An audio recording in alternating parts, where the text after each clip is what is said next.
కోవూరు మండల కేంద్రంలో సిపిఎం ధర్నాలో భాగంగా జిల్లా నాయకులు మాట్లాడుతూ మహాత్మాగాంధీ జాతీయ గ్రామీణ ఉపాధి హామీ చట్టాన్ని కేంద్ర ప్రభుత్వం నిర్వీర్యం చేసిందని జిల్లా కార్యదర్శి కార్యవర్గ సభ్యులు మోహన్ రావు తీవ్ర విమర్శలు చేశారు. ఉపాధి హామీ చట్టం నుంచి మహాత్మాగాంధీ పేరును తొలగించి కొత్త పేరుతో బిల్లును తీసుకురావడమే కాకుండా చట్టంలోని అసలు సారాంశాన్ని పూర్తిగా తొలగించారని ఆయన ఆరోపించారు. ఇంతకు ముందు ఉపాధి హామీ పథకానికి 90% నిధులను కేంద్ర ప్రభుత్వం భర్తిస్తే ప్రస్తుతం దాన్ని 60% తగ్గించి మిగిలిన 40% రాష్ట్ర ప్రభుత్వాలపై మోపడం అన్యాయం అన్నారు. అలాగే 125 రోజుల పనిదినాలు కల్పిస్తామని ప్రకటించిన ప్రభుత్వం పిల్లలు ఉన్నారన్న కారణంతో 60 రోజుల సెలవులు ప్రకటించడం ద్వారా వాస్తవంగా 40 రోజుల ఉపాధిని కోల్పోయే పరిస్థితి తీసుకొచ్చిందని పేర్కొన్నారు. బడ్జెట్ లో ఉపాధి హామీ చట్టానికి కనీసం 1,80,000 కోట్లు అవసరం ఉండగా కేవలం 90,000 కోట్లు మాత్రమే కేటాయించడం ద్వారా ప్రభుత్వ నిర్లక్ష్యం స్పష్టమవుతోందన్నారు. ఉపాధి హామీ చట్టాన్ని పథకంగా మార్చి వ్యవసాయ కార్మికులు, పేద రైతుల జీవనాధారాన్ని ప్రభుత్వం దెబ్బతీసిందని మండిపడ్డారు. అదేవిధంగా 29 కార్మిక చట్టాల రద్దు, రైతు వ్యతిరేక 3 బిల్లులు, విత్తన చట్ట సవరణ బిల్లు, విద్యుత్ రంగాన్ని ప్రైవేటుకు అప్పగించే చర్యలన్నీ ప్రజా వ్యతిరేక విధానాలేనని మోహన్ రావు విమర్శించారు. కేంద్ర ప్రభుత్వం మహాత్మాగాంధీ జాతీయ గ్రామీణ ఉపాధి చట్టాన్ని రద్దు చేసింది. మహాత్మాగాంధీ పేరుని ఆ చట్టంలో నుంచి తొలగించింది. విబిజీ రామ్జీ పేరుతో కొత్త బిల్లును తీసుకొని వచ్చింది. పేరు మార్చి కొత్త బిల్లును తీసుకురావటమే కాదు, ఆ బిల్లులో సారాంశాన్ని మొత్తం, చట్టంలో ఉండేటువంటి సారాంశాన్ని మొత్తం కూడా పీల్చి పిప్పి చేసి ఆ చట్టాన్ని రద్దు చేసింది. 90% నిధులు కేంద్రం భరించేది ఇంతకుముందు, ఇప్పుడు 60% కేంద్రం భరిస్తుంది, 40% నిధుల్ని రాష్ట్ర ప్రభుత్వాలు భరించాలని చెప్పేసి మార్చింది. 125 రోజులు పని దినాలు కల్పిస్తున్నామని చెప్పేసి బిల్లులో పేర్కొంటూ 60 రోజులు సెలవు ప్రకటించింది. అక్కడే 40 రోజులు ఎగిరిపోయాయి. 125 రోజులకు పెంచుతూ కన్నీళ్లు తుడిచేదానికి మాత్రమే చేసింది.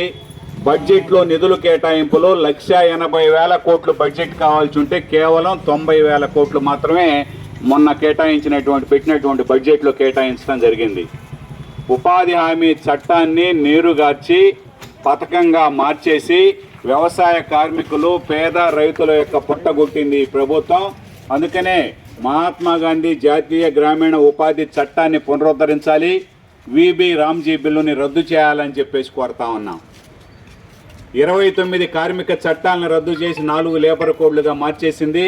29 కార్మిక చట్టాలను పునరుద్ధరించాలి, 4 లేబర్ కోడ్ని రద్దు చేయాలని చెప్పేసి కోరుతా ఉన్నాం.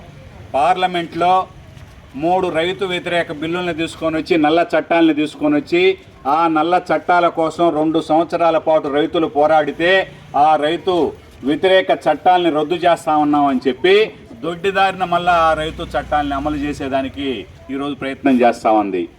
కార్పొరేటు బహుళజాతి సంస్థలకి విత్తనాల సరఫరా అంతా కూడా అప్పగించేదానికోసం పార్లమెంట్లో విత్తన చట్ట సవరణ పేరుతో బిల్లును తీసుకొని వచ్చింది. అణు విద్యుత్ కేంద్రాలని ప్రైవేటు వ్యక్తులకు అప్పగిస్తూ మరో బిల్లును తీసుకొని వచ్చింది.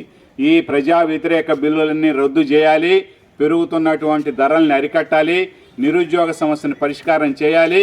ఈ దేశంలో ప్రజలు ఎదుర్కొనేటువంటి సమస్యల పరిష్కారం చేయకపోతే దేశవ్యాప్తంగా కార్మికులు, ఉద్యోగులు, రైతులు, వ్యవసాయ కార్మికులు మొత్తం ట్రేడ్ యూనియన్ల ఆధ్వర్యంలో, అన్ని ప్రజా సంఘాల ఆధ్వర్యంలో ఫిబ్రవరి 12వ తేదీ జాతీయ సమ్మె, జనరల్ స్ట్రైక్ జరుగుతూ ఉన్నది. ఆ సార్వత్రిక సమ్మెను కూడా జయప్రదం చేయమని చెప్పేసి మేము ప్రజలకు విజ్ఞప్తి చేస్తూ నేను సెలవు తీసుకుంటూ ఉన్నాను. కేంద్ర ప్రభుత్వం ఈరోజు నల్ల చట్టాలను పేరు పెట్టి కార్మికుల్ని, ఇతర రైతుల్ని చాలా ఇబ్బంది పెడుతుంది.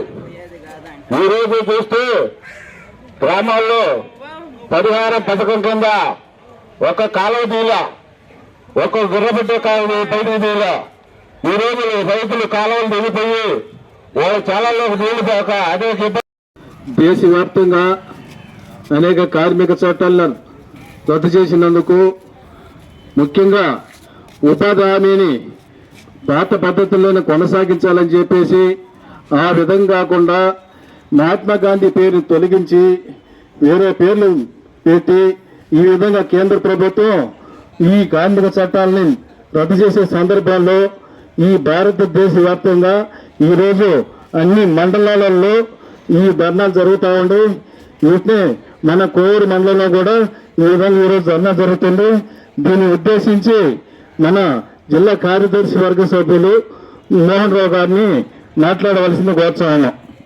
Please subscribe SS News AP.